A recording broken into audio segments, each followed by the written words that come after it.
Assalamualaikum warahmatullahi wabarakatuh. Selamat datang di perkuliahan tutorial di laman tutorial Universitas Terbuka dengan saya Dina Oktaviana yang akan mengampu beberapa mata kuliah di semester ini.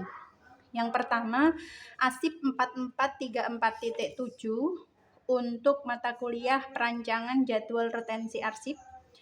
Kemudian yang kedua adalah ASIP 4325.5 untuk mata kuliah pengurusan surat, tata persuratan dan formulir. Yang ketiga adalah ASIP 4103.7 untuk mata kuliah dasar-dasar kesekretarisan. Dan yang terakhir adalah ASIP 4101.5 untuk mata kuliah pengantar ilmu kearsipan. Teman-teman mahasiswa perlu diperhatikan untuk mata kuliah selain keempat yang telah saya sebutkan di atas bukan menjadi tanggung jawab saya sebagai tutor. Seringkali mahasiswa mengkontak saya lewat DM belum dinilai untuk mata kuliah yang bukan saya ampu. Jadi mohon diperhatikan siapa nama dosen pengampunya, mata kuliahnya apa. Untuk saya sendiri itu ada 4 mata kuliah yang saya sebutkan sebelumnya tadi. Beberapa pengalaman saya menjadi tutor itu seringkali mahasiswa terulang kesalahan yang sama padahal sudah diulangi berkali-kali untuk diperhatikan baik lewat DM. Itu sudah sering sekali saya ingatkan. Namun untuk di awal ini agar tidak terjadi hal serupa, maka teman-teman mahasiswa perlu memperhatikan beberapa hal ini saja untuk mendapatkan nilai yang maksimal dari tugas tutorial ini. Dan perlu perhatian juga untuk mahasiswa semuanya, tutor hanya menilai diskusi dan tugas. Selainnya adalah tanggung jawab dari dosen, bukan tutor. Untuk diskusi, teman-teman perlu memperhatikan ini saja agar nilai diskusi bisa dapat secara maksimal. Jadi nilai diskusi ketika teman-teman mau memberikan ide lebih dari satu itu diperbolehkan. Namun semuanya akan dinilai dan sistem akan mengambil nilai yang paling tinggi gitu.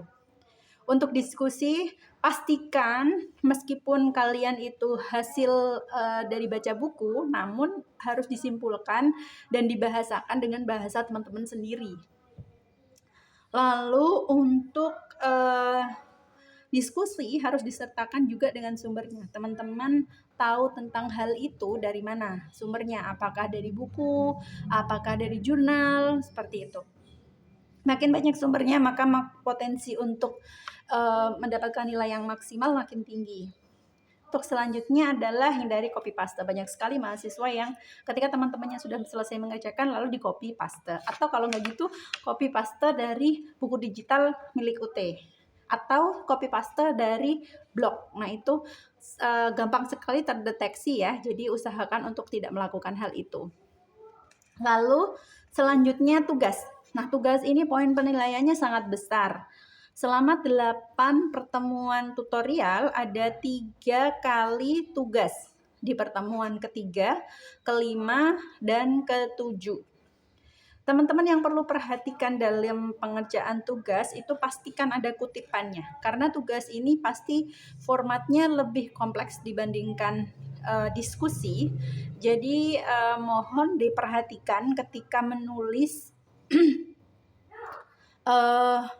menulis ide, itu idenya dapat dari mana itu dikutip. Makin banyak sumber, makin banyak daftar isi, maka peluang nilainya juga semakin besar. Saya harapkan tugas ini ditulis dalam bentuk PDF, tidak ada lagi tugas yang dibentuk dalam tulisan tangan lalu difoto. Kita sudah menuju ke arah yang lebih modern ya teman-teman. Jadi mahasiswa UT saya harapkan sudah tidak lagi menulis tangan karena itu susah kami untuk membacanya satu. Yang kedua adalah susah kita cek untuk plagiarismenya. Lalu selanjutnya pastikan submitnya tidak melebihi batas deadline. Karena sering sekali mahasiswa minta perpanjangan waktu. Nah itu kami tidak bisa ya memberikan perpanjangan waktu karena semuanya by system. Perkuliahan di UT ini semuanya by system. Jadi saya harapkan batas waktu yang ditentukan itu sudah cukup lama, itu diperhatikan betul dan dimaksimalkan. Itu saja mungkin untuk penjelasan tutorial dari saya. Teman-teman bisa bertanya apapun dengan saya lewat DM di LMS.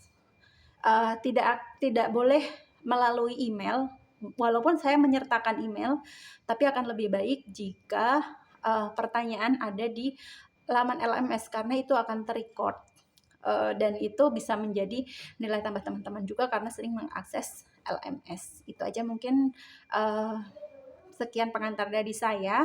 Kiranya ada yang mau ditanyakan boleh banget DM saya kapan aja. Nanti mungkin balasnya nggak real time tapi pasti akan saya balas. Terima kasih. Wassalamualaikum warahmatullahi wabarakatuh.